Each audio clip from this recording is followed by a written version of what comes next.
ঢাকাবাসী আমি যে কথা তুলেছিলাম, যেহেতু পোশাক মানুষের সম্মান বাড়িয়ে দেয়, স্বামী স্ত্রীর সম্মান বাড়াবে, স্ত্রী স্বামীর সম্মান বাড়াবে পোশাকের মতো এই পৃথিবীতে রমজান মাসের দাম বাড়িয়েছে। যেহেতু রমজানের নাম কোরআনের কারণে কি, সুতরাং আজকে থেকে সিদ্ধান্ত নেওয়া লাগবে যে কোরআন শরীফের সামনে রমজানে মানার ব্যবস্থা করবই। বিশ্বাস আমরা করি, কোরআন আল্লাহর কিতাব বিশ্বাস করি না?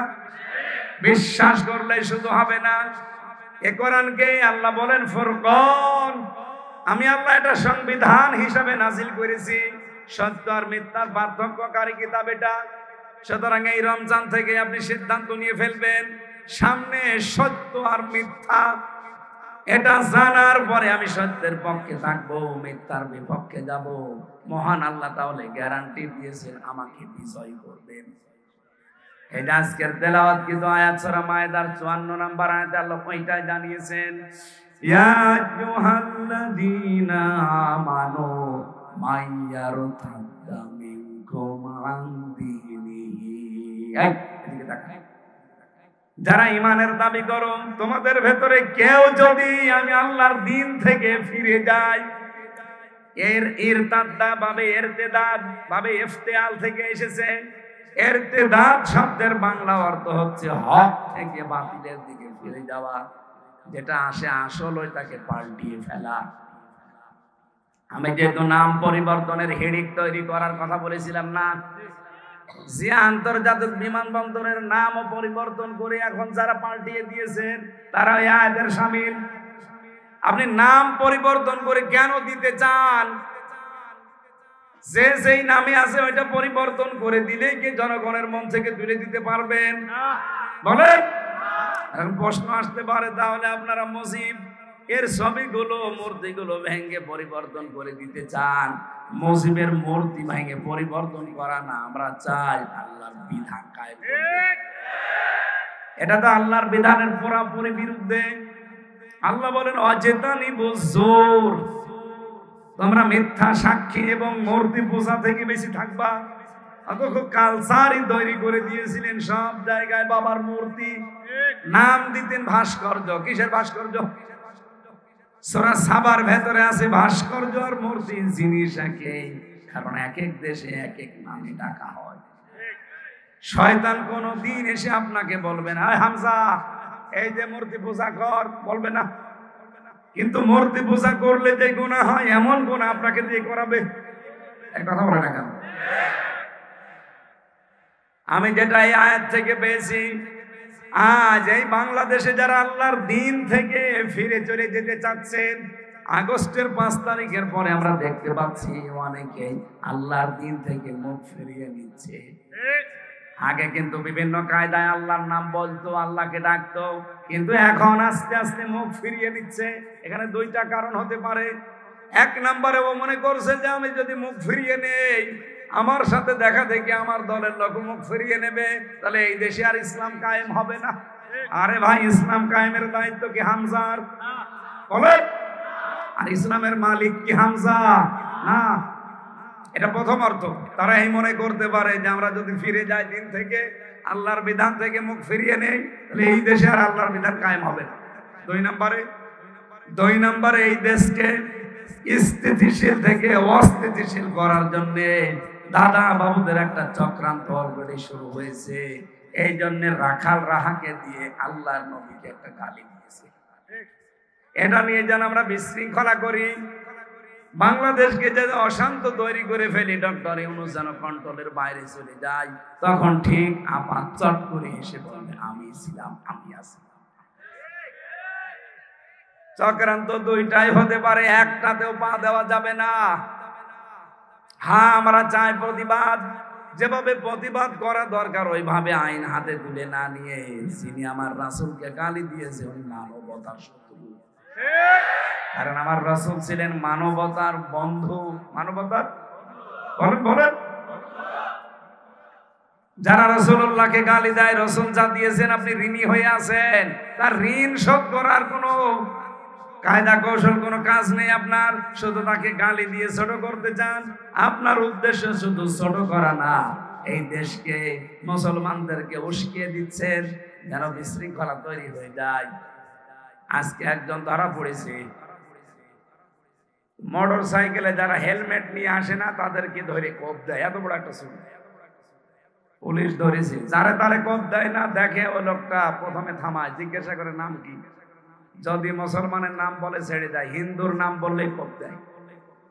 এটা সূক্ষ্ম একটা ষড়যন্ত্র কিছু আবার আরম্ভ হয়েছে। হাসিনা বসে নেই, ও যাওয়ার পরে শুরু করেছে। প্রায় 27টা বিশৃঙ্খলা তৈরি করার চেষ্টা করেছিল এই 7 মাসে, একটাও ধোপে টেকে নাই, হালে পানি নেয়নি। এখন আবার এটা আরম্ভ করেছে।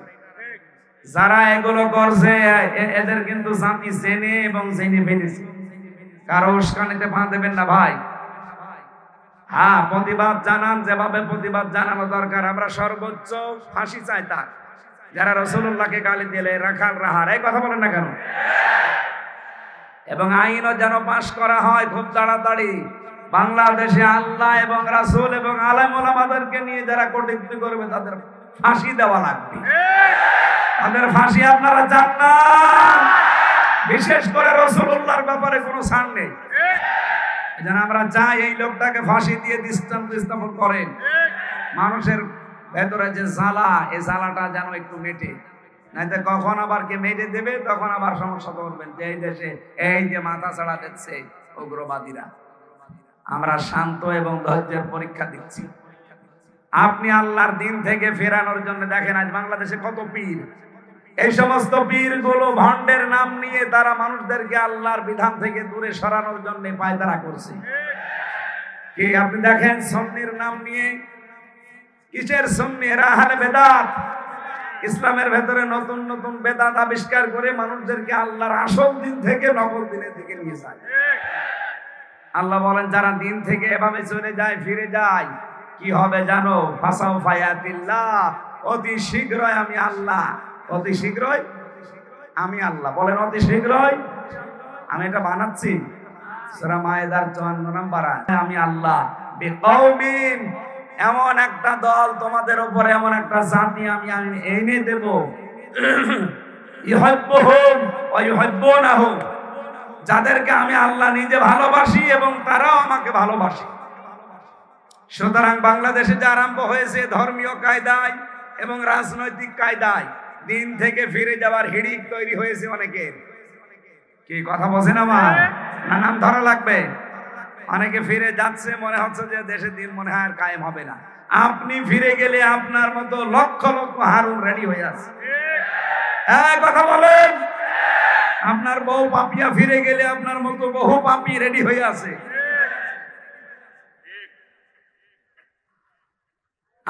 আমি হামজা যদি আল্লাহকে না ডাকি, আমার মতো আল্লাহর বান্দা হামজা এই পৃথিবীতে কোটি কোটি আছে। আল্লাহর কোনো সমস্যা নেই। কথা বলে না কেন?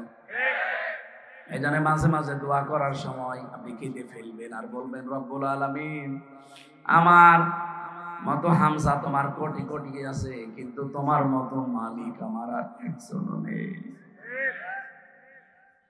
আমি সুসংবাদ জানাচ্ছি, এদের পরবর্তী শব্দগুলোর দিকে তাকিয়ে আজ যারা ধর্মীয় কায়দায়, জেনারেল কায়দায়, রাজনৈতিক কায়দায় আল্লাহর দিন থেকে মুখ ফিরিয়ে নিয়ে চলে যাচ্ছেন, মনে করছেন দেশে ইসলাম এবং ইসলামপন্থী মানুষদেরকে দুর্বল করে রাখবেন, আল্লাহর কসম পারবেন না। আল্লাহ বলেন আমি অতি শীঘ্র এমন একটা দল তৈরি করে দেব তাদের উপরে, যে মানুষগুলো আমাকে ভালোবাসবে, আমি আল্লাহ তাদেরকে ভালোবাসবো। সেই দলে আল্লাহ আমাদেরকে যেন শামিল করেন, বলেন আমিন। সেই দলের কিছু নিয়ম নীতি আছে, এদিকে তাকান। সেই দলের কিছু বৈশিষ্ট্য আল্লাহ বলেন, আযিল্লাতিন আলাল মুমিনিন আইজ্জাতিন আলাল কাফিরিন। ওই দলে যারা থাকবে তাদের প্রথম গুণ হবে তারা নিজেদের প্রতি কোমল হবে, আর কাফেরদের প্রতি হবে ভয়ঙ্কর কড়া।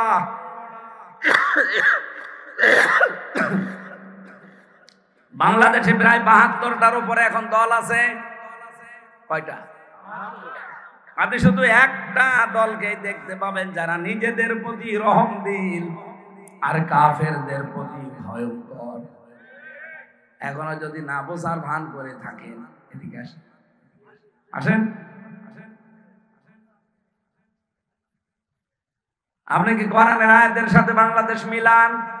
আজ কারা এই দেশে নিজেদের ভেতরে রহমদিল? কোথায় বাড়ি চট্টগ্রাম, কোথায় বাড়ি ঢাকা, কিন্তু দিনের কারণে একে অন্যের সাথে, নিজের আপন ভাইয়ের সাথে সম্পর্ক বেশি, কিন্তু নিজের আপন ভাই দিন থেকে ফিরে গেছে, ওকে জানের শত্রু মনে করে।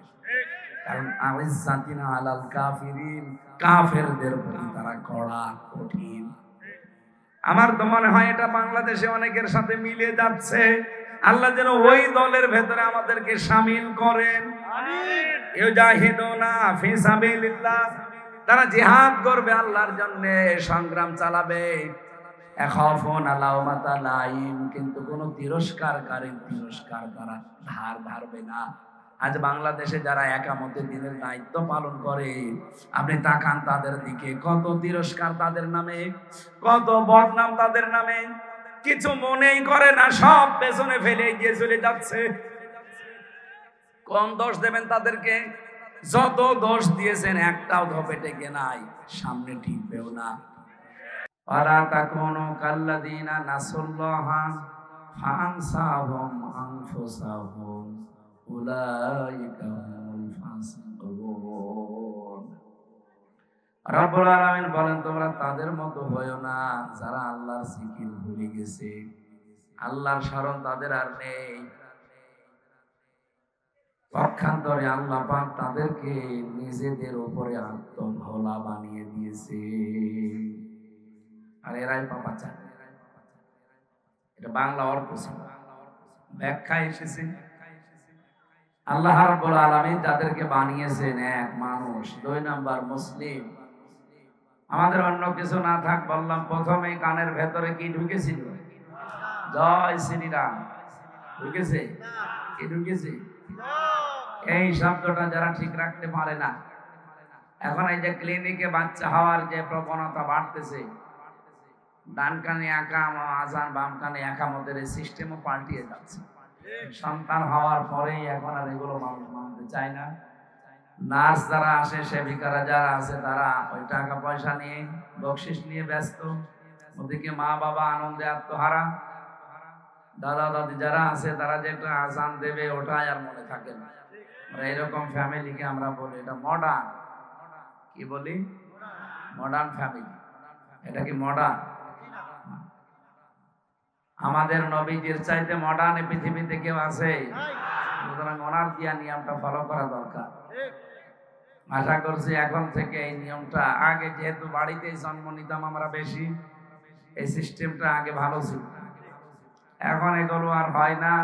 ব্যথা উঠলে আগে মানুষ, আমরা হাসপাতালে ক্লিনিকে যাই, ওখানে যে সিস্টেমটা থাকে না, এই কারণে মানুষের কানের ভেতরে আল্লাহু আকবার যায়। এটা ইহুদি আর খ্রিস্টানদের একটা চক্রান্ত, বিশেষ করে ইহুদিদের। আমি বাইরের দেশগুলোতে যাওয়ার পরে ইহুদিদের সাথে মিশেছিলাম। যে সমস্ত ইহুদির সাথে মিশেছি, ওই যে বাসে, ট্রেনে, বিভিন্ন রেস্তোরাঁয় বসে খেতে, তাদের চেহারা দেখলে মনে হবে যে আমার চাইতেও বড় আলেম, অথচ ইহুদি। পরিচয় করতে করতে যখন জিজ্ঞাসা করি যে আপনার নবীর নাম কি, তখন বলে জোসেফ। জোসেফ মানে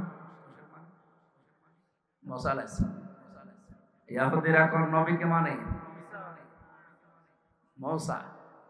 মুসার নাম ওরা মুসা বলতে চায় না, ওরা পাল্টিয়ে দিয়েছে, কি বলেন তো? জোসেফ।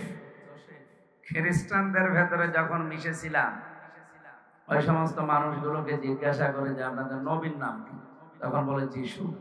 কি বলে? যিশু মানে ঈসা আলাইহিস সালাম। ওরা সরাসরি ঈসা বলতে চায় না, বলে যে যিশু। অন্যান্য যাদের সাথে মিশলাম তারা ঠিক নবীর নাম পাল্টিয়ে বলে, যেহেতু আল্লাহ কোরআনে দিয়েছেন, কোরআনের কোন শব্দ তারা বলতে রাজি না। এই ইহুদি, খ্রিস্টান, বৌদ্ধ বলেন, মুশরিক বলেন, আরো যারা জাতি আছে, ওই সমস্ত জাতিদের কাছে তাদের ধর্মগুরু, আমরা যাদেরকে নবী বলি, এই সমস্ত কথাগুলো জিজ্ঞাসা করলে নাম বলে, কিন্তু পাল্টিয়ে বলে। এই যে নাম পরিবর্তন করার হিড়িক, এটা সর্বপ্রথম তৈরি করেছে কালচারটা ইহুদিরা। কারা? সবাই বলেন। বাংলাদেশে আমরা এইটা পরিবর্তনের হিড়িক পেয়েছিলাম, যেখানে সেখানে নাম পাল্টিয়ে দেয়। এই জন্য দেশের জনগণ 32 নম্বরের নামও পাল্টিয়ে নাম এখন আর আছে যে খুঁজেও পাবেন না যে 32 কোথায়, 34 বানিয়ে ফেলেছে। এই জন্য আমরা নাম পরিবর্তনের হিড়িক যারা বানিয়েছেন, এটা ইহুদিদের খ্রিস্টানদের স্বভাব। আপনি কি ইহুদি খ্রিস্টান নাকি? আগামী থেকে নাম পরিবর্তনের এই কালচার বাদ দেওয়া লাগবে। এমনকি অনেকের নামেরও পরিবর্তন করে ফেলে মানুষ। আব্দুল কুদ্দুস এই লোকটার নাম বলে কুদ্দুস। আরে শয়তান, কুদ্দুস কার নাম? আরো জোরে বলেন। আল্লাহর নাম কুদ্দুস, এই শব্দের অর্থ হচ্ছে পবিত্র। আপনি সেই পবিত্র নামকেই বাঁকা করে ডাকেন। আজকের তেলাওয়াতকৃত আয়াতে এমন কিছু কথা আছে, আমরা তাফসীর আকারে বলতে গেলে এরকম কিছু আসবে ইনশাআল্লাহ। আমি যে কথা বলতে চাই, আল্লাহ যেহেতু আমাদেরকে মানুষ এবং মুসলিম বানিয়ে কানের ভেতরে সর্বপ্রথম আল্লাহু আকবার শব্দটা শুনিয়েছেন, এরপরও যদি কেউ আল্লাহকে ভুলে যায়, আল্লাহ কিন্তু তাকে আত্মভোলা বানিয়ে দেবে। এই কথা বলছেন আমার? লা ইয়াস্তাবি আসহাবুন নারি ওয়া আসহাবুল জান্নাহ, আসহাবুল জান্নাতি হুমুল ফাইজুন। আল্লাহ পাক বলেন, যারা জান্নাতে যাবে, যারা জাহান্নামে যাবে, কখনো তারা এক না। হে নবী, যারা জান্নাত পাবে আমি আল্লাহ বলছি এরাই শুধু সফল কাম। বলেন সুবহানাল্লাহ। এখানে আবার শুকরিয়া আদায় করছি যে মালিক আমাদেরকে মানুষ এবং মুসলমানের ঘরে পাঠিয়েছেন। বলেন আলহামদুলিল্লাহ। সামনে একটা রহমত, বরকত, মাগফিরাতে বিশাল দামি মাস অপেক্ষা করছে ছায়া ফেলার জন্য। কি বলেন তো? রমজান। রমজান আসছে, চলে যাচ্ছে। এই যে পুলিশের বয়স হয়তো 40 বছর হবে, এই 40 বছর বয়সে যদি 15 বছর থেকে রোজা রাখা আরম্ভ করে, 25 বছর অলরেডি রোজা রেখে ফেলেছে। কথা বলেন না কেন? রমজান আসে একটা বিশাল বার্তা নিয়ে। রমজান মানেই পুড়িয়ে ফেলা। রমজান মানে কি? রমজান মানে শেষ করে দেওয়া, জ্বালিয়ে দেওয়া। উনি সেই 15 বছর থেকে আজ 40 বছর 25 বছর একাধারে রোজা রাখে, কোনদিন রোজা বাদ দিয়েছে বলে আমার মনে হয়? দিয়েছে না? দেয়নি। রমজান এসেছে যেহেতু জ্বালিয়ে দেওয়ার জন্য, পুড়িয়ে দেওয়ার জন্য। ওনারও কয়েকটা বাচ্চা আছে, আমারও কয়েকটা বাচ্চা আছে। এই বাচ্চাগুলো ডাক্তারের কাছে নিয়ে গেলে ডাক্তার আগেই ওজন দেয়। কথা বুঝতেছেন? ওজন দিয়ে দেখে যে 2 বছর বয়স, ওজন 10 কেজি। এখন 3 বছর বয়সে ফের নিয়ে গেলাম ডাক্তারের কাছে, উনি ওজন দিয়ে দেখে 10 কেজি। 4 বছর বয়সে নিয়ে গেছি, ওজন দিয়ে দেখে 10 কেজি। বলেন তো এই বাচ্চাটা সুস্থ না অসুস্থ? জয়ের পুলিশ সাহেব সেই 15 বছর থেকে রোজা আরম্ভ করেছে। রোজা যে শিক্ষাগুলো দিতে চেয়েছে, 25 বছর একাধারে রোজা রাখার পরে কোনো পরিবর্তন নেই। ওই যা ছিল 15 বছর বয়সে, এই 40 বছরে তাই আছে। উনি সুস্থ না অসুস্থ? বলেন বলেন। এই অসুস্থকে সুস্থ করার জন্য আল্লাহ ঔষধ দিয়েছেন। রব্বুল আলামিন বলেন, শাহরু রমাদান আল্লাযী উনজিলা ফীহিল কুরআন হুদাল লিন-নাসি ওয়া বায়্যিনাতিম মিনাল হুদা ওয়াল ফুরকান। আল্লাহ বলেন, এই সেই মাস রমজান, যে মাসে আমি কোরআন নাযিল করেছি। এই এদিকে তাকান, কথা বন্ধ করেন। একটা জিনিসের দাম বাড়ে আর একটা জিনিসের কারণে। স্ত্রীর দাম যদি দুনিয়ায় কেউ বাড়াতে চায়, তাহলে তার স্বামীর দাম বাড়াতে হবে। স্বামী ছাড়া স্ত্রীর দাম বাড়ে না। কি বুঝলেন আপনি? আন্দাজে ঠিক বললেন। বাংলাদেশে বহু স্বামী আছে, স্ত্রীরা গুরুত্বই দেয় না, অথচ স্ত্রীর দাম কি? তার এক নম্বরে হাসিনা। কি দামি মহিলা না? স্বামীর গুরুত্ব দিয়েছে জীবনে। ছেলে মেয়েগুলো মনে হয় কোনো কায়দায় হয়ে পড়েছে। এই কথা বলে না কেন? আমি যেটা এখান থেকে বলতে চাই, গত 3 দিন আগে আন্তর্জাতিক একটা রিপোর্ট বেরিয়েছে, তাম পৃথিবীর 257টা রাষ্ট্র, এর ভেতরে 10 জন মানুষের তালিকা দিয়েছে তাম দুনিয়ার। এই 10 জন তাম দুনিয়ার সবচাইতে নিকৃষ্ট মানুষ। তার 1 নম্বরে হাসিনা, 2 নম্বরে বাশার আল আসাদ, 3 নম্বরে নেতানিয়াহু। আমি তো এটা বানালাম না, এই রিপোর্ট যারা বানিয়েছে তারা খ্রিস্টান। তাম দুনিয়া তারা গবেষণা করছে যে নিকৃষ্ট মানুষ তাকে দেখতে পারে না, ঘৃণা করে। জীবিত মানুষদের তালিকা এরকম কারা কারা আছে দেখি, যে প্রথম নামটাই পেলাম আমাদের আল্লাহর ওলির নাম।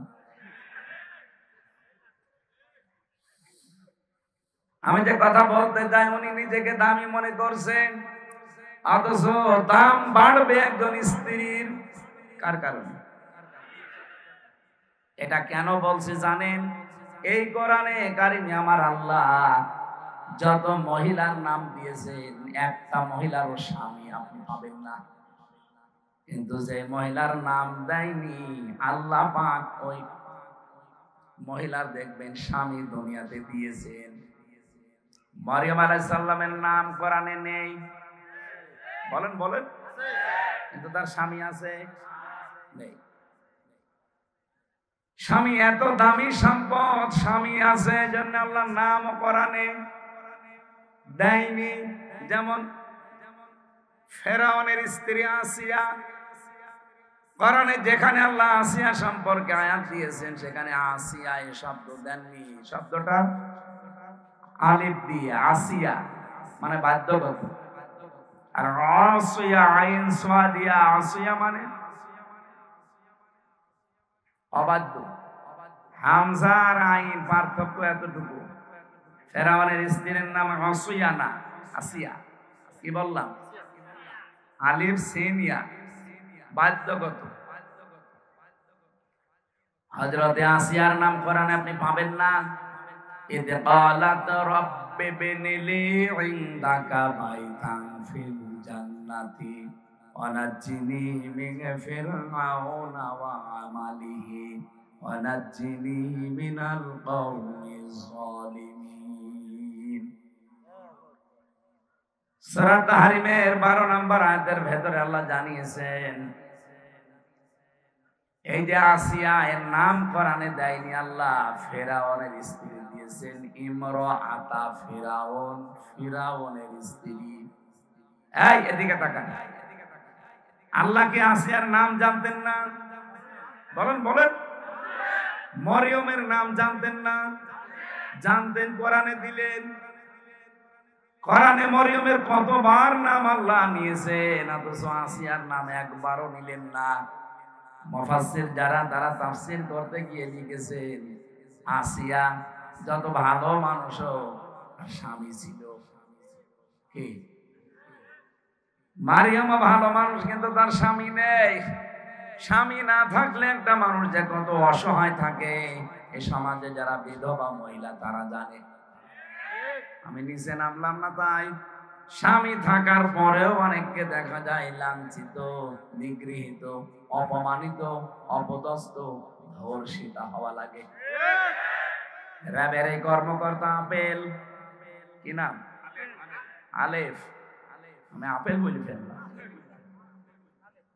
এই শয়তান স্বামী বাঁধা অবস্থায় স্ত্রীকে রোজা ভাঙ্গিয়ে ধর্ষণ করেছে। এটা এখন প্রমাণ পাওয়া যাচ্ছে। আমরা চাই এর দৃষ্টান্তমূলক শাস্তি হোক। আগামীতে যারা অন্তত প্রশাসনে আছে এরা যেন সংশোধন হয়। এখনো পর্যন্ত কিন্তু থামেনি। যেহেতু জালেমদের 100 জনের 90 জন এখনো চেয়ারে বসে আছে, যারা গত টার্মে ছিল তারা এখনো আছে, মাত্র 10 জন পাল্টিয়েছে। 2732 জন মানুষ মারা গেছে 24 সালের 5 আগস্টের আগে। কত বললাম? 2732 জন। এক একটা লোক মারার জন্য ছাত্র ছাত্রীকে যদি একজন পুলিশের দায়ী থাকে, 2732টা পুলিশ অন্তত গ্রেপ্তার হওয়া দরকার ছিল। কয়টা হয়েছে? হয়েছে কয়েকজন। এই যে এটা তো হয়নি, এটা পুলিশ কিন্তু ওই পুলিশ না। কয়েকদিন আগে এক পুলিশ দেখলেন না, শুধু মানে মাটিতে বাড়ি মারে, ওই রকম পুলিশ। ভয় দেখানোর জন্য দরকার হয় কারেন্টের খাম্বায় বাড়ি দেবে।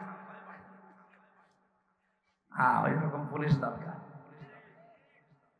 কিন্তু আলেপের মতো যত মানুষ এই দেশে, আমি নিজে তো দেখেছি তাদের চরিত্রগুলো, এরা যে কত নিচে নামতে পারে।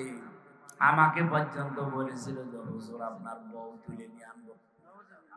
আমি রিমান্ডে থাকাকালীন শুনেছিলাম বহু এরকম নিকৃষ্ট চরিত্রে আলেপের মতো অফিসাররা অনেকের স্ত্রী তুলে নিয়ে এসে তারা ধর্ষণ পর্যন্ত করেছে।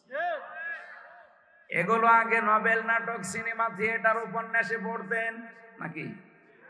এগুলো সিনেমা, থিয়েটার, উপন্যাসে দেখতেন, কিন্তু এটা বাস্তবে 15.5 বছরে অনেকের হয়েছে। হয়তো লজ্জায় তারা বলতে পারে না। যেটার একটা প্রমাণ দেখতে পাচ্ছেন আলেফের। কত বড় নিকৃষ্ট মানুষ হলে রমজান মাসে রোজা একটা মহিলাকে নষ্ট করে দিয়ে ধর্ষণ করতে পারে। যে স্যার আমি রোজা আছি, বলে রোজা ভেঙে ফেল, পরে করবি। স্বামী থাকার পরেও যদি তার অবস্থা এই হয়, এই সমাজে এই দেশে যাদের স্বামী নেই তারা কত অসহায় তারা নিজেরা জানে। রাস্তায় বের হলে কত রকমের ঠিস করে মানুষ, কত রকমের আজে বাজে মন্তব্য নিক্ষেপ করে। কথা বলেন ঠিক? এখানে স্ত্রীর দাম বাড়ে কার কারণে? আরো জোরে বলেন। কোরআনে কারীম রমজান মাসে আল্লাহ নাযিল করেছেন, এই কারণে রমজানের দাম বেড়ে গেছে। বাকি 11 মাসের মতো রমজানও একটা মাস, এ মাসের দাম অত ছিল না। কোরআন নাযিল হওয়ার আগেও কিন্তু রমজান দুনিয়ায়, এই জবাব দিলেন না নাকি? কোরআন নাযিলের পরে রমজান মাস নাযিল হয়েছে। রব্বুল আলামিন বলেন, এই যে রমজান মাস আসার আগেও যে, কোরআন নাযিল হওয়ার আগেও যে রমজান ছিল, এ কথা কি আপনি কি বিশ্বাস করেন? তো আমি মনে হয় কথা বোঝাতে পারলাম না। এদিকে তাকান। কোরআন নাযিল হওয়ার কারণে যেহেতু রমজানের দাম বেড়ে গেছে, কোরআন নাযিল হওয়ার আগে রমজান মাস দুনিয়ায় ছিল, তখন এত দাম ছিল? বলেন ছিল যে, তার প্রমাণ কি? কোরআনে কারিমে সূরা তাওবা, ইন্না ইদ্দাতাশ শুহুরি ইনদাল্লাহি 12 শাহরান ফি কিতাবিল্লাহ।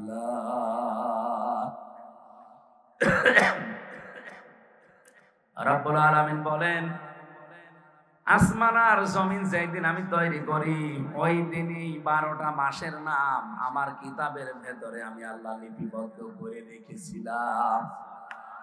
তার মানে রজব, শাবান, রমজান, মুহররম, সফর, এই মাসগুলোর নাম আল্লাহ পাক দুনিয়া যেদিন বানিয়েছে ওই দিনই তার কিতাবে লিপিবদ্ধ করে রেখেছিলেন যে মাসের সংখ্যা 11টা। অবশ্য ঠিক, মাসের সংখ্যা ইনদাল্লাহি 12 শাহরান ফি কিতাবিল্লাহ। 12 শাহরান ফি কিতাবিল্লাহ, আল্লাহর কিতাবের ভেতরে 12টা মাসের নাম ছিল। তার ভেতরে অন্যতম হচ্ছে 4টা। কয়টা? আরো জোরে বলেন। মিনহা আরবাআতুন হুরুম, এর ভেতরে অন্যতম কয়টা? রব্বুল আলামিন বলেন, ফালা তুকাতিলুহুম, ওই জামানায় এই 4টা মাসে যদিও কাফের মুশরিক তারা এই মানুষগুলো যদিও বেঈমান, ঈমান নেই, এই কাফেরেরা এই 4টা মাসকে কিন্তু সম্মান দিয়ে চলতো। মুহররম, এরপরে রজব, শাবান আর রমজান।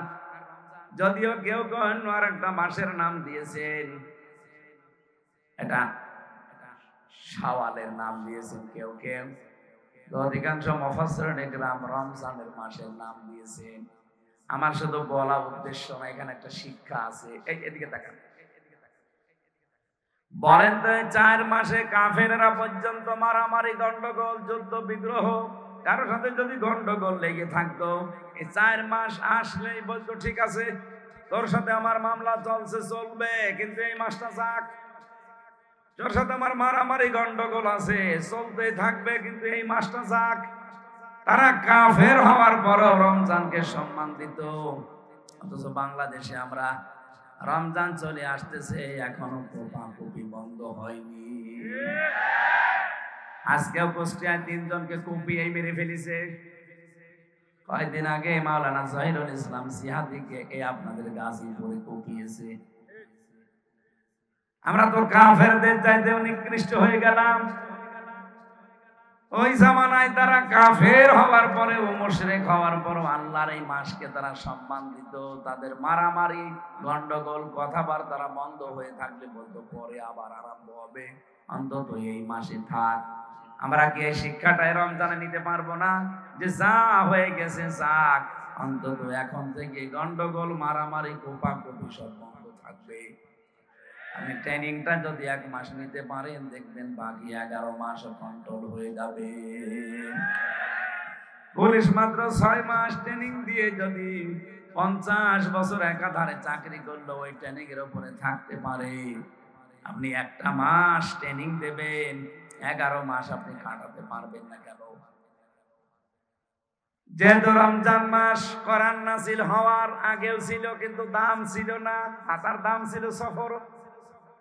রজব, শাবান তারা সম্মান দিত এই কারণে, কিন্তু রমজানে কোরআন নাযিল হওয়ার কারণে আল্লাহ এত বেশি সম্মান বাড়িয়ে দিয়েছে। রব্বুল আলামিনের নবী বলেন, রমজানে কেউ যদি একটা নফল কাজ করে, এই 11 মাসে ফরজ কাজ করার সওয়াব পাবে। এই 11 মাসে যদি আপনি 70 জন মানুষকে খাওয়ান, যে সওয়াব পাবেন, রমজানে 1 জন মানুষকে খাওয়ালে সে সওয়াব পাবেন।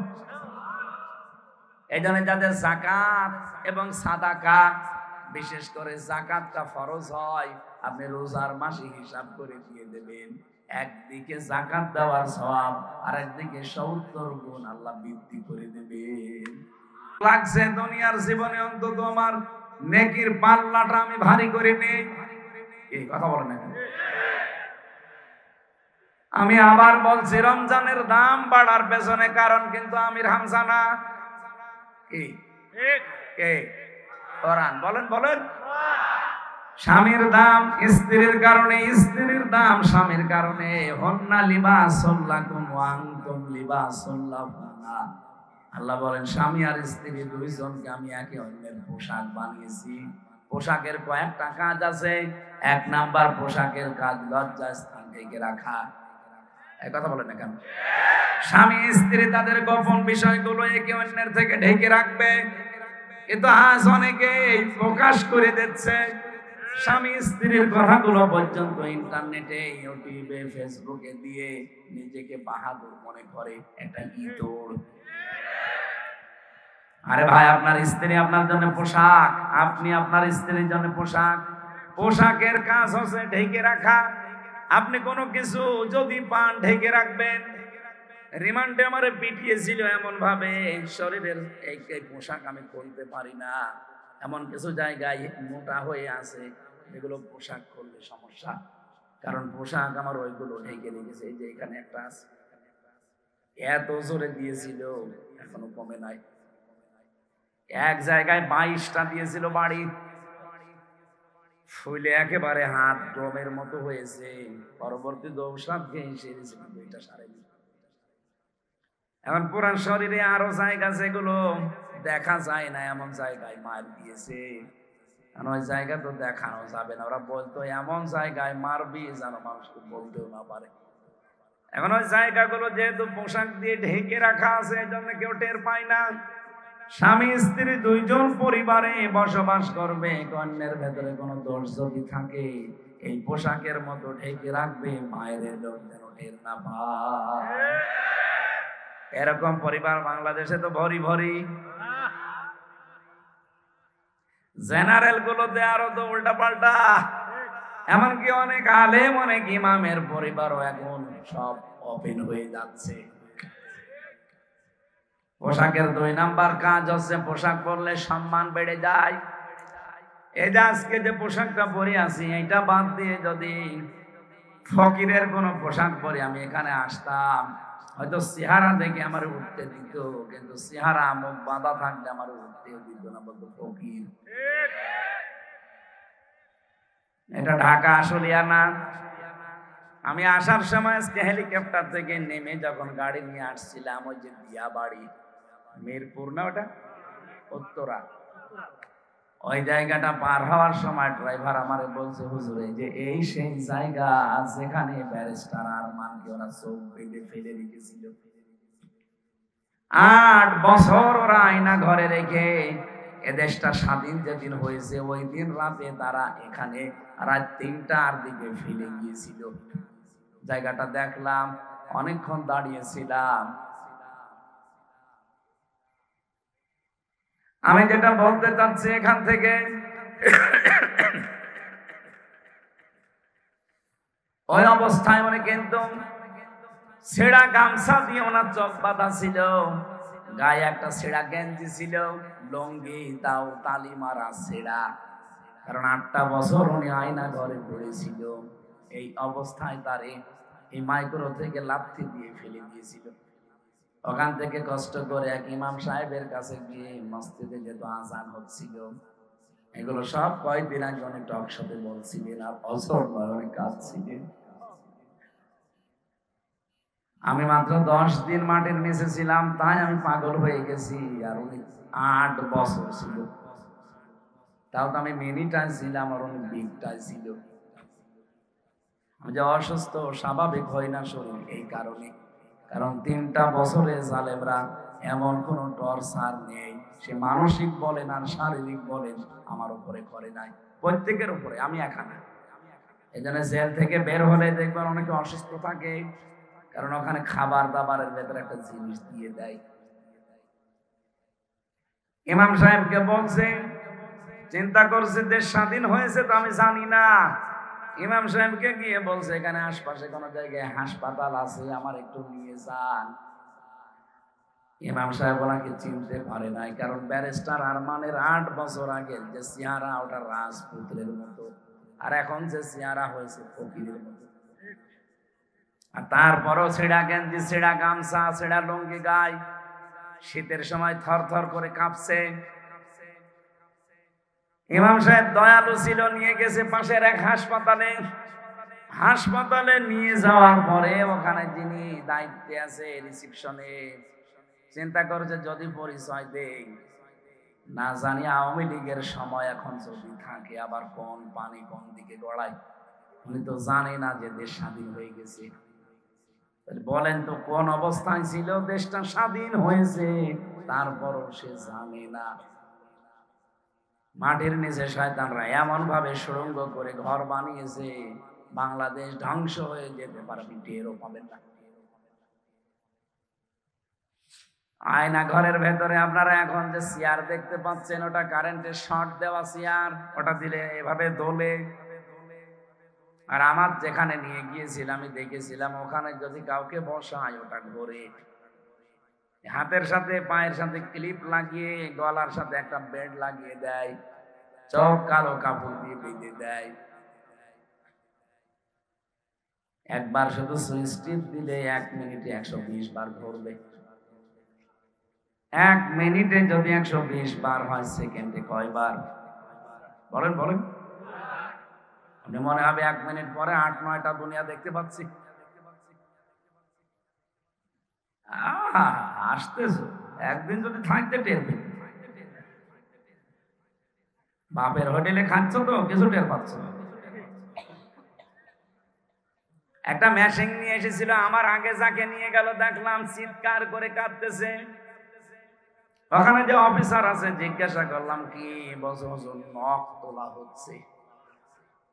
এই যে এরকম একটা মেশিন সাইজ করা আছে হাতের সাথে আর পায়ের সাথে, ওরা আস্তে করে বসিয়ে শুধু টিপ দেবে, একবারে নখগুলো খুলে চলে আসবে। আর জানেন নখ খুলে গেলেই কিন্তু রক্ত বের হয় ফিনকি দিয়ে। আপনি নখ খুলে দেখেন, যে ফিনকি দিয়ে রক্ত বের হবে ওর উপরে লবণ ছিটিয়ে দেয়। আমার এখন বলতে ভয় লাগে, অথচ এগুলো সব আমি ফেস করে এসেছি। ব্যারিস্টার আরমান ভাই বলছিল যে আমি চিন্তা করলাম যে রিসিপশনে লোকটাকে যদি বলি যে আমি ব্যারিস্টার আরমান মীর কাশেম আলীর ছেলে, না জানি আবার কোন আয়না ঘরে নিয়ে যাই। যাই বলেছি ভাই আমি একটু চিকিৎসা নিতে চাই, আমার চেহারা আর পোশাক আশাক দেখে বলছে দূর হন। দাঁড়িয়ে দিয়েছে। দূরে এক রাস্তায় এসে থরথর করে কাঁপছিলাম। সকাল 10টা বাজার পরে দেখলাম গাড়িতে করে অফিসার ঢুকছে, জানলাম কারণ এই হাসপাতালটা আমার বাবার বানানো ছিল। উনি এমডি ওখানকার যিনি দায়িত্বে আছেন উনি ঢুকতেছে।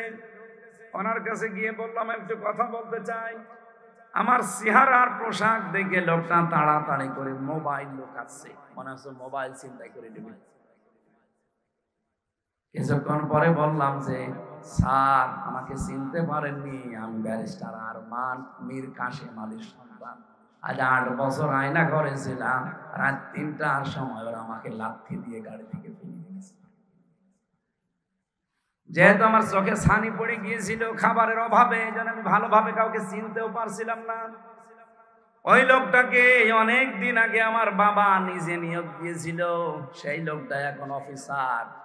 আমার চেহারাটা এত পরিবর্তন হয়ে গেছে যে আমার বাবার নিয়োগ দেওয়া কর্মচারী আমার চিনি না।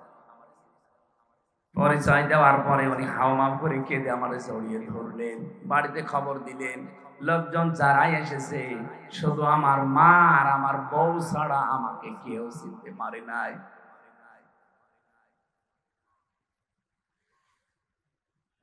ঢাকাবাসী কি বলতে চাই আপনি হয়তো বুঝে ফেলেছেন। এই পোশাক আশাক যদি সত্যি আমার এখানে না থাকতো, আর আমার মুখটা যদি শুধু পরিবর্তন হয়ে যেত, এখানে না এই গেটেও আমার উঠতে দিতেন না, বলতেন পরে আসেন। গতকালকে আমি নোয়াখালীর কোম্পানিগঞ্জ ওখান থেকে শেষ করে গিয়েছি কুষ্টিয়া ভার্সিটিতে। এই যাবার সময় ফজরের নামাজ পড়ছিলাম কুমিল্লার কোনো এক জায়গায়, না ওটা ভাঙ্গার এক মসজিদে নামাজ পড়ার পর মসজিদে ঢোকার পরে যে 3 জন মুসল্লি, 3 জন এরকম মুরব্বী, ওরা তো আর ইন্টারনেট ঘটে না যে আমার চিনবে। দাঁড়িয়ে আছি অনেকক্ষণ, চিন্তা করছি ইমাম সাহেব আজকে আর আসে নাই। আমারে বলছে বাবাজি নামাজ পড়িয়ে দিন। কণ্ঠের যে অবস্থা, কথা তো বের হচ্ছে না, খুব কষ্ট করে 2 রাকাত নামাজ পড়ালাম। পেছন থেকে এক মুরব্বী বলছে কিসের ছাতা নামাজ পড়ালেন, শোনায় যায় না। তো একটু পরে থেকে এক যুবক এসে 1 রাকাত নামাজ পেয়েছিল, পরের রাকাত শেষ করে অত ইন্টারনেট জগতের মানুষ ও আধুনিক মানুষ আমার চিনে ফেলেছে। যে বলছে দাদা চুপ করেন, চিনেন? বলছে না, আমির হামজা। তাড়াতাড়ি করে এসে হাত পা জড়িয়ে বলছে দোয়া করেন। এতক্ষণ গরম দিচ্ছি, এখন বলছে দোয়া করেন। পোশাক এটা অনেক দামি জিনিস। হযরতে শেখ সাদী রহমাতুল্লাহ আলাইহি সাধারণ ভাবে তিনি চলাফেরা করতেন। তিনি এক জায়গায় দাওয়াত খেতে গিয়েছিলেন, তারে ঢুকতে দেয়নি।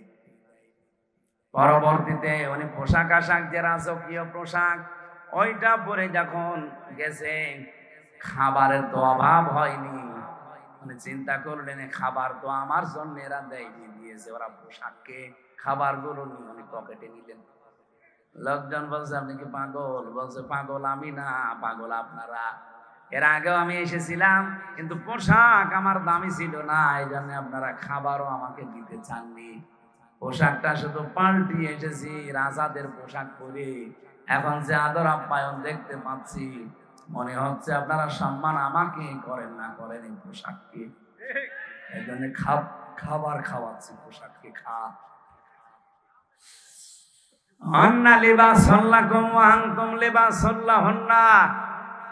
আল্লাহ বলেন পুরুষ হচ্ছে নারীর পোশাক, স্ত্রী হচ্ছে স্বামীর পোশাক। মা বোন যারা এসেছেন সাবধান, আপনি কিন্তু স্বামীর পোশাক পরলে মানুষের সম্মান যেমন বেড়ে যায়, স্বামী স্ত্রী এমন ভাবে দুনিয়াতে চলাফেরা করবে একে অন্যের কাছে যেন তাদের শ্রদ্ধাবোধ এবং সম্মান থাকে। তো স্বামীর সম্মান দেওয়া দূরের কথা, কত মানুষ তুই তুকারি করে, এই কথা বলে না কেন? এগুলো তো শহরে আরো বেশি। স্বামীর নাম ধরে পর্যন্ত ডাকে, সোহাগ, ও সোহাগ, মনে হচ্ছে ছোট ছেলে। না, স্বামীর নাম ধরে আপনার ডাকা যায় হারাম না, জায়েজ আছে, কিন্তু সম্মানের সাথে ডাকা লাগবে। তাকে আমার আল্লাহ আপনার অভিভাবক বানিয়েছে। আর রিজালু কাওয়ামুনা আলান নিসা, পৃথিবীর ময়দানে আমি নারীকে বানিয়েছি আজ্ঞাবহ, আর পুরুষকে বানিয়েছি অভিভাবক, গাইডলাইন দাতা, নেতা। এই কথা বলেন না কেন? আয়াত দ্বারা প্রমাণ হয় যারা নেতৃত্বে আসবে এই মানুষগুলো পুরুষ হওয়া লাগবে। মহিলাদের নেতৃত্ব দেওয়া জায়েজ নেই। এই কথা বলেন না কেন? আন আবি হুরায়রা রাদিয়াল্লাহু তাআলা আনহু قال قال النبي صلى الله عليه وسلم لا يفلح قوم। হযরত আবু হুরায়রা থেকে বর্ণিত, নবীজি বলেন ওই জাতি কখনোই সফল হতে পারে না, উপরে উঠতে পারে না যে জাতির নেতৃত্বে কোনো মহিলা আছে। 54 বছরে আমার মনে হয় আজ মাথা তুলে দাঁড়াতে পারি না আমরা এই কারণে। এক কথা বলেন না কেন? আমেরিকার দিকে তাকান, জাতে মাতাল হলো তাহলে ঠিক আছে, আজ পর্যন্ত কোন মহিলাকে নেতৃত্বে বসিয়েছে? বলেন বলেন। আমরা এমন জাতি, আল্লাহর কোরআনের আয়াতটা যতদিন আপনি 100 ভাগ মানতে না পারবেন, আল্লাহর কসম এই দেশ উপরে উঠবে না। সুতরাং আমরা কোরআন হাতে নিয়ে বলতে চাই, আপনাদেরকে শোনাতে চাই, আগামীতে যারা এই দেশের নেতৃত্বে আসবে পুরুষ হওয়া লাগবে, মহিলা আমরা মানি না। এটা যদি সত্যি আমরা মানতে পারি, হাসিনাও বাদ, রওশন এরশাদও বাদ, বাকিটা বললাম না। আসবে যারা কি বলেন বলেন, আরো জোরে বলেন। পুরুষ যদি এরশাদ চাচার মতো হয় তাও হোক, তাও তো পুরুষ। এই যে এরশাদের লেখা, চাচা যাই ছিল না কেন পুরুষ ছিল, চাচার যৌবন ছিল, 80 বছর বয়স স্ট্যাটাস দিত আমার যৌবন এখনো অটুট। এই জন্য আমাদের চাষি বেশি। চাষি বেশি না আমাদের? চাষা মানে এতদিন বেঁচে থাকলে চাষি আরো বাড়িত। কারণ এখনো যদি তার যৌবন অটুট থাকে, চাষি আমাদের বেড়ে যেত না। আগামীতে আমরা চাই এই দেশে যারা দায়িত্বে আসবে তারা পুরুষ হওয়া লাগবে। যারা পুরুষ মানুষ সামনে আসতে পারে না, আমরা তাদের পেছনে নেই। কারণ আমরা কোরআন ওভারটেক করতে পারি। বলেন, এতদিন যা করেছি পাগল ভালো হয়ে গেছি। এখন সামনে অংশ অন্তত সূরা নিসার এই 34 নম্বর আয়াত আমরা কখনো লঙ্ঘন করতে পারবো না। আপনি দিয়ে দেখেন পুরুষ মানুষকে, আর ওটা যদি সৎ এবং নির্ভীক হয়, কি বললাম, সৎ এবং নির্ভীক হয়, ওই পুরুষটা এ দেশ আবার দাঁড়িয়ে যাবে। ডক্টর মোহাম্মদ ইউনূস, ওনার ঈমান আছে না আছে প্রশ্ন আমি বাদ, কিন্তু লোকটা সৎ এবং নির্ভীক। দেখেছেন কাউকে পরোয়া করে? ভারতের মতো এত বড় রাষ্ট্রকে এমন এমন জায়গায় গুলো কেটে দিয়েছে। খালি একবার বলেছিল 7 সিস্টার থাকবে না, থেমে গিয়েছে। ওই বিষয়ে কিন্তু আর ষড়যন্ত্র হয়নি। অন্য লাইনে গিয়েছে। কি গিয়েছিল 3-4 দিন আগে, আপনারা জানেন, কিছুদিন আগে ঠিক এই দেশকে আবার অস্থিতিশীল করার জন্য উনি একেবারে সরাসরি চলে গেছে দাদা মোদি ট্রাম্পের কাছে। ওলট পালট কিন্তু মিথ্যা চিন্তা বলে বোঝাবে যে বাংলাদেশে জঙ্গি বেড়ে যাচ্ছে, অথচ এই দেশে যে জঙ্গি নেই তার প্রমাণ আজ 7 মাস। এই 7 মাসে কোন জঙ্গি ধরা পড়েছে? কোন জঙ্গির নাটক পড়বে কি করে? কারণ যে নাটক লিখতো সে তো পালিয়েছে, যাদেরকে দিয়ে এগুলো করাইতো তারাও পালিয়েছে। এই কাউন্টার টেরোরিজমের আসাদুজ্জামান, মনিরুল, এগুলো সব নাটক করতো, নাটক লিখে দেখতো ওনাদের মা। যেহেতু 7 মাস আর নাটক কেউ লেখেও না, নাটকের মঞ্চায়ন হয় না, এই জন্য দেশে জঙ্গি আর নেই। কে বলেছে দেশে জঙ্গি আছে? আন্দাজে এরকম একটা ভালো মানুষকে বাড়ি থেকে তুলে নিয়ে যাবে, ওই মাটির নিচে 2 মাস 5 মাস রেখে দেবে। 5 মাসে ওর চুল কাটবে না, দাড়ি কাটবে না, নখ কাটবে না, এমন এমন অবস্থা হবে 5 মাস পরে বেরিয়ে বলবে যে এই যে জঙ্গি ধরা পড়েছে। অথচ কিছুই না, ওরা নিজেরাই আমার কাছে বলেছে, আমি নিজে বলছি। এই যে কোরআন আমার সামনে, ওরা নিজেরাই আমার সাথে বলতো।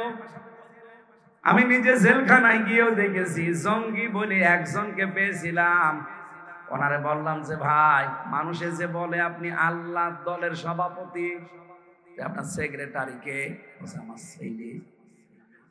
আপনি সভাপতি আর আপনার ছেলে সেক্রেটারি, আর বাংলাদেশে আর কেউ আপনার নেই? বলছে না, আমরা 2 বাপ বেটাই, আমি সভাপতি, ছেলে আল্লাহ দলের প্রধান আব্দুল মতিন। আপনি যান গাজীপুর না, এটা আসলিয়া গাজীপুরের কাশিমপুর কারাগারে 4 নম্বরে আছে, ওটা হিমেল বিল্ডিং এ থাকে। আমি থাকতাম সামনেরটায়, উনি আমার সামনের বিল্ডিং এ। মাঝে মাঝে মানুষ বলতো উনি 17 বছর ছেলে আছে, উনি আল্লাহ দলের প্রধান সভাপতি। একদিন দেখা করতে গিয়ে দেখলাম যে বলছে আমার ছেলে সেক্রেটারি আর আমি সভাপতি। এই সে দুনিয়া, আর কেউ আমাদের না। এইগুলো সব ওরা টাকা পয়সা খরচ করে করে বানিয়ে এ দেশটা যেন বাইরের মোড়লদের কাছে একটা জঙ্গি রাষ্ট্র হিসাবে পরিগণিত হয়, এটা করে। আর এইটার জন্য কোন হালে যখন পানি নেয়নি, তখন মোদি গেছে এই কয়েকদিন আগে ট্রাম্পের কাছে, যে দেশ সম্পর্কে কিছু মিথ্যা তথ্য দিন। ট্রাম্পও সাথে মাতাল হলো, তাহলে ঠিক আছে। ও সাফ বলে দিয়েছে বাংলাদেশ আর হাসিনা ওটা আপনার ব্যাপার, আমার কাছে ওর বিষয়ে কথা বলবেন না। গরম ভাতে বিড়াল বেচার না, বেচার হয়ে গেছে। কেন হয়েছে জানেন? ট্রাম্প কিন্তু সহজে কথা বলতো না যে হাসিনা আর বাংলাদেশ নিয়ে কথা বলবেন না। কারণ যেই দিন মোদি গেছে ট্রাম্পের কাছে, ঠিক ওই দিন আন্তর্জাতিক মিডিয়াগুলো নিয়ে ডক্টর মোহাম্মদ ইউনূস গেছে আয়না ঘরে, আর ওই দিনই জাতিসংঘ রিপোর্ট দিয়েছে যে বাংলাদেশে যা হয়েছে 24 সালে এগুলো সব মানবতা বিরোধী অপরাধ। আর আয়না ঘর এটা তো আরো বেশি, কারণ এটা মুরগির খোপের মতো। মানুষ এত কঠিন হতে পারে, এত হৃদয় কড়া হতে পারে মানুষের, এত পাথরের মতো শক্ত হতে পারে মানুষের হৃদয় ক্ষমতার জন্য, এটা আপনি নিজে না দেখলে বুঝবেন না। ঢাকাবাসী আমি যে কথা তুলেছিলাম, যেহেতু পোশাক মানুষের সম্মান বাড়িয়ে দেয়, স্বামী স্ত্রীর সম্মান বাড়াবে, স্ত্রী স্বামীর সম্মান বাড়াবে পোশাকের মতো। এই পৃথিবীতে রমজান মাসের দাম বাড়িয়েছে, যেহেতু রমজানের নাম কোরআনের কারণে। কি সুতরাং আজকে থেকে সিদ্ধান্ত নেওয়া লাগবে যে কোরআন শরীফের সামনে রমজানে মানার ব্যবস্থা করবই। বিশ্বাস আমরা করি, কোরআন আল্লাহর কিতাব, বিশ্বাস করি না? বিশ্বাস করলে শুধু হবে না, এ কোরআনকে আল্লাহ বলেন ফুরকান, আমি আল্লাহ এটা সংবিধান হিসাবে নাজিল করেছি, সত্য আর মিথ্যার পার্থক্যকারী কিতাব এটা। সুতরাং এই রমজান থেকে আপনি সিদ্ধান্ত নিয়ে ফেলবেন, সামনে সত্য আর মিথ্যা, এটা জানার পরে আমি সত্যের পক্ষে থাকবো, মিথ্যার বিপক্ষে যাব। মহান আল্লাহ তাহলে গ্যারান্টি দিয়েছেন আমাকে বিজয় করবেন। এটা আজকের তেলাওয়াত কিন্তু আয়াত সূরা মায়েদার 54 নম্বর আয়াতে আল্লাহ ওইটাই জানিয়েছেন, ইয়া আইয়ুহাল্লাযীনা আমানু মাইয়ারতাদ্দা মিনকুম আন দীনিহি। এদিকে তাকান, যারা ইমানের দাবি করো, তোমাদের ভেতরে কেউ যদি আমি আল্লাহর দিন থেকে ফিরে যায়, এর ইরতাদা ভাবে ইরতিদাদ ভাবে ইফতিয়াল থেকে এসেছে। ইরতিদাদ শব্দের বাংলা অর্থ হচ্ছে হক থেকে বাতিলের দিকে ফিরে যাওয়া, যেটা আসে আসল ওইটাকে পাল্টিয়ে ফেলা। আমি যেহেতু নাম পরিবর্তনের হিড়িক তৈরি করার কথা বলেছিলাম না, যে আন্তর্জাতিক বিমানবন্দরের নামও পরিবর্তন করে এখন যারা পাল্টিয়ে দিয়েছেন তারা এই আয়াতের শামিল। আপনি নাম পরিবর্তন করে কেন দিতে চান?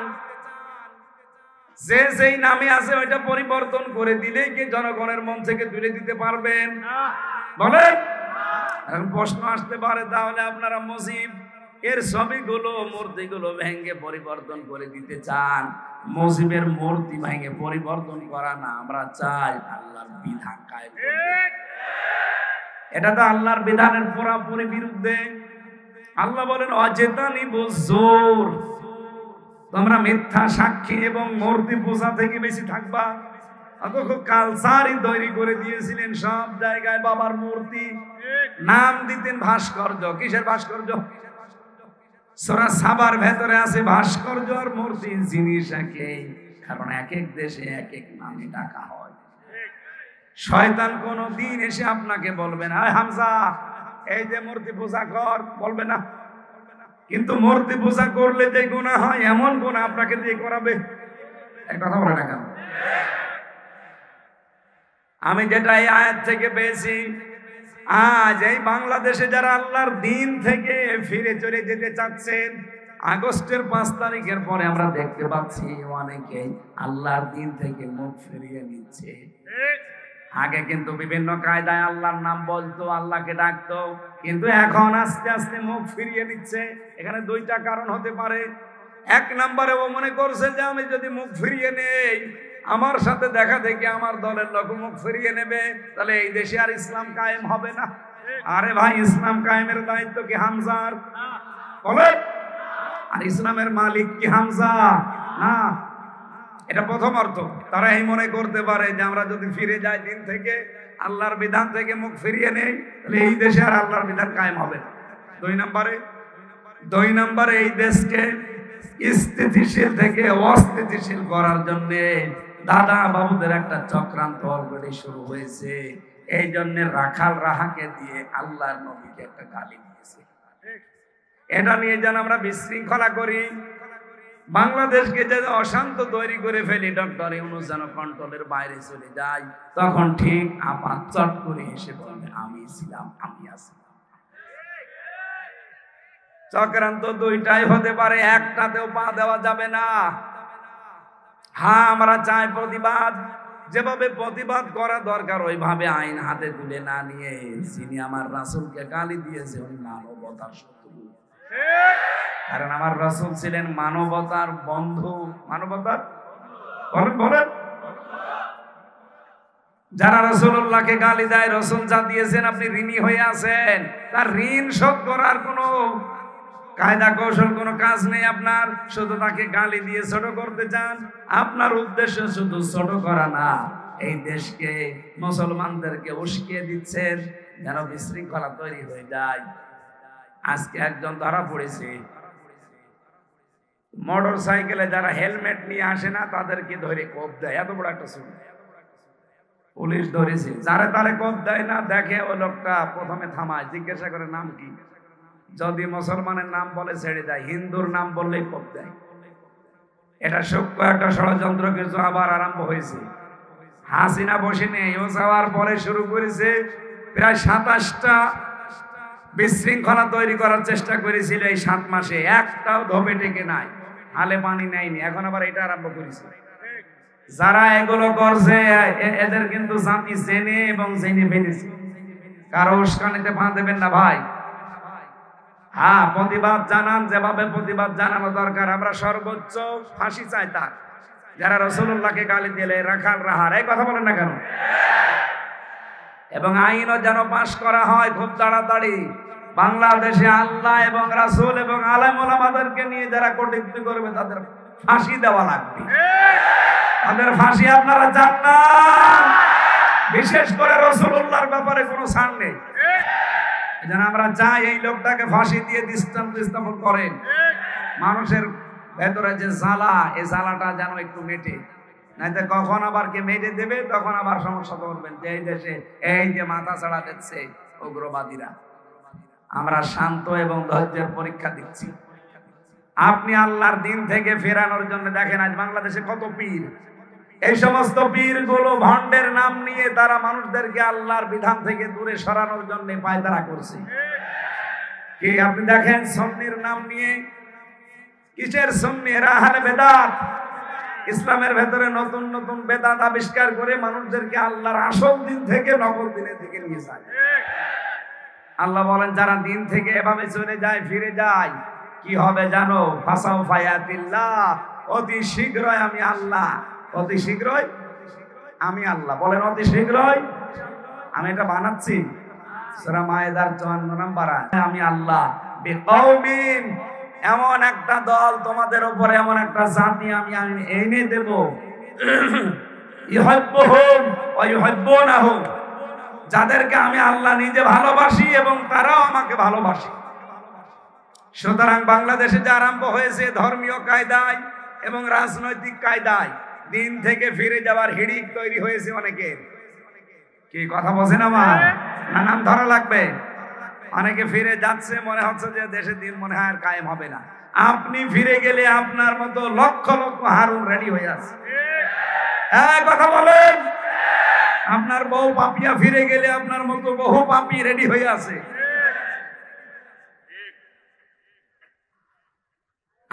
আমি হামজা যদি আল্লাহকে না ডাকি, আমার মতো আল্লাহর বান্দা হামজা এই পৃথিবীতে কোটি কোটি আছে। আল্লাহর কোনো সমস্যা নেই। কথা বলে না কেন?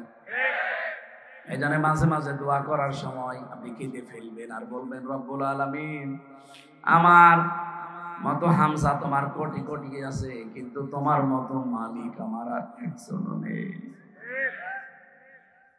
আমি সুসংবাদ জানাচ্ছি, এদের পরবর্তী শব্দগুলোর দিকে তাকিয়ে আজ যারা ধর্মীয় কায়দায়, জেনারেল কায়দায়, রাজনৈতিক কায়দায় আল্লাহর দিন থেকে মুখ ফিরিয়ে নিয়ে চলে যাচ্ছেন, মনে করছেন দেশে ইসলাম এবং ইসলামপন্থী মানুষদেরকে দুর্বল করে রাখবেন, আল্লাহর কসম পারবেন না। আল্লাহ বলেন আমি অতি শীঘ্র এমন একটা দল তৈরি করে দেব তাদের উপরে, যে মানুষগুলো আমাকে ভালোবাসবে, আমি আল্লাহ তাদেরকে ভালোবাসবো।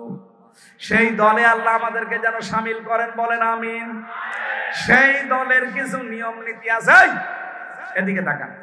সেই দলের কিছু বৈশিষ্ট্য আল্লাহ বলেন, আযিল্লাতিন আলাল মুমিনিন আইজ্জাতিন আলাল কাফিরিন। ওই দলে যারা থাকবে তাদের প্রথম গুণ হবে তারা নিজেদের প্রতি কোমল হবে, আর কাফেরদের প্রতি হবে ভয়ঙ্কর কড়া।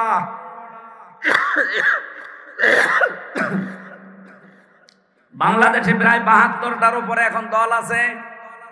কয়টা? আপনি শুধু একটা দলকে দেখতে পাবেন যারা নিজেদের প্রতি রহমদিল আর কাফেরদের প্রতি ভয়ঙ্কর। এখনো যদি না বোঝার ভান করে থাকেন, এদিকে আসেন, আসেন। আপনি কি কোরআনের আয়াতের সাথে বাংলাদেশ মিলান?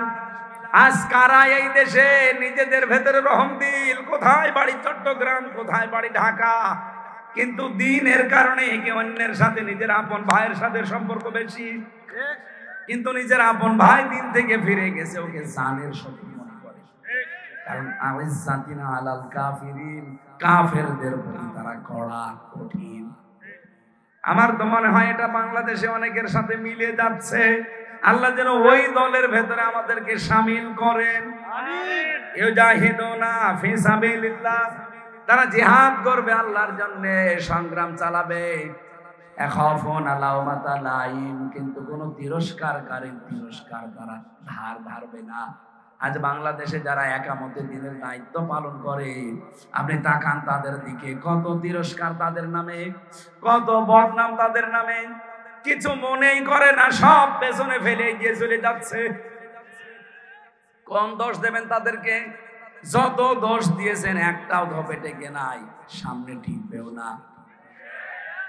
গতকালকে যে দিবসটা গেল, এই দিবসে আপনি ইতিহাসগুলো পড়ে দেখেন, ভাষা সৈনিক হিসাবে যে কয়েকজনের নাম আমি পেয়েছি ইতিহাস পড়ে, গোলাম আজমের নাম পেয়েছি, অথচ তাকে স্বীকৃতি দেওয়া হয় না, উল্টা পাল্টা নাম দিয়ে তারে ছোট করা হয়। আপনি কি করেছেন ভাষার জন্য? সেই লোকটার জীবনের দিকে তাকান, ইতিহাসের দিকে তাকান। আপনার তো কোনো অবদান নেই, আন্দাজে খালি ফুল দিতে যান। ফুল না দিয়ে ওই ভাষা শহীদদের জন্য যদি মন থেকে দোয়া করতেন, কারণ ভাষা এটা একটা নিদর্শন। এটা সূরা রুমের ভেতরে আছে, আমিন আয়াতিহি খালকুস সামাওয়াতি ওয়াল আরদ ইখতিলাফু আলসিনাতিকুম ওয়া আলওয়ানিকুম। আল্লাহ পাক বলেন এই পৃথিবীতে আসমান জমিন এটা আমার নিদর্শন। আরো নিদর্শন হচ্ছে তোমাদের ভেতরে যে ভাষা ভাষা কথা বলো, এই ভাষাগুলো আল্লাহর নিদর্শন। আর তোমাদের আকৃতি প্রকৃতি বর্ণনা বর্ণ বৈচিত্র্য এটাও আল্লাহর নিদর্শন। বাংলাদেশে যদি আফ্রিকার মানুষগুলো এসে বাস করে, আমার মনে হয় অনেকে তার চেহারা দেখে খাওয়া দাওয়া বন্ধ করে দেবে। এই কথা বলে না কেন? আমি মাঝে মাঝে হজে যাই, উমরাতে যাই, দেখি আফ্রিকার মানুষগুলোর সাথে তাওয়াফ করার সময় দেখা হয় মানুষ এত কালো হতে পারে, হাড়ির তলা তো কি কালো, তার চাইতে কালো। বলেন তো এরকম একটা মানুষের পরে চেহারার যা বর্ণনা, ঠোঁট ঝুলে যায়, আর চেহারা তো সেই রকম কালো, চুলগুলো একটু ঢাকায় থাকে মেয়েদের, পুরুষ মানুষের তো ঢাকা নেই, কুকড়ানো কুকড়ানো চুল। চেহারা দেখলে আমার মনে হয় আল্লাহ ওর বউ থাকে কি করে। এই হচ্ছে চেহারা। আল্লাহ বলেন চেহারাটা আমি আল্লাহর একটা নিদর্শন। এক এক জায়গার জন্য এক এক রকম চেহারা আমি তৈরি করে দিয়েছি। আপনি চীন দেশে যাবেন, আমাদের দেশের মতো না, ও দেশের মানুষের সব আর বাটা বাটা, এই কথা বলেন না? এই যে তাহলে আলসিনাতিকুম, লেসানের বহুবচন আলসিনা, লাউনের বহুবচন আলওয়ান। আল্লাহ বলেন আমি বর্ণ রং ভাষা এগুলো আমার সৃষ্টি। সুতরাং পাকিস্তান ওই সময় আমাদের ভাষা, মাতৃভাষা মায়ের ভাষা কেড়ে নিয়েছিল, একটা জুলুম করেছিল। এই জুলুমের বিরুদ্ধে, এই বৈষম্যের বিরুদ্ধে যারা প্রতিবাদ জানিয়ে জীবন দিয়েছে তারা শহীদ। এক কথা বলেন না কেন? সেই ভাষার সৈনিক হিসাবে গোলাম আজমের নাম পাবেন ইতিহাসে, অথচ এই জালেমরা মুনাফিকরা তার নামটা পর্যন্ত সম্মানের সাথে নিতে চায় না, তার উল্টা পাল্টা নাম দিয়ে দাবিয়ে রাখতে চায় জাতির কাছে। দাবিয়ে রাখতে পেরেছে? যেই নামে গালি দিতে ওই নামটাই জম হয়ে দাঁড়িয়েছে রাজাকার। এক কথা বলেন না কেন? সে কি করেছে আমি ওইটা জানি না, কিন্তু ভাষার সৈনিক হিসাবে তার যে অবদান, আপনি এটা অস্বীকার করলে সত্যকে অস্বীকার করা হবে। সুতরাং এই যে 21শে ফেব্রুয়ারি এ দিবস পালন না করে আমার মনে হয় শহীদদের জন্য সারা বাংলাদেশে তাহাজ্জুদের নামাজ পড়ে সবাই একযোগে দোয়া করা দরকার, যে আমাদের আল্লাহর নিদর্শন মাতৃভাষা আমাদের জন্য এনে দিয়েছে। ওরা যদি জীবন ওই সময় না দিত, এখনো পর্যন্ত বৈষম্যের শিকার হয়েই আপনাকে কথা বলা লাগতো রাষ্ট্রীয় ভাষায়। কি নাম?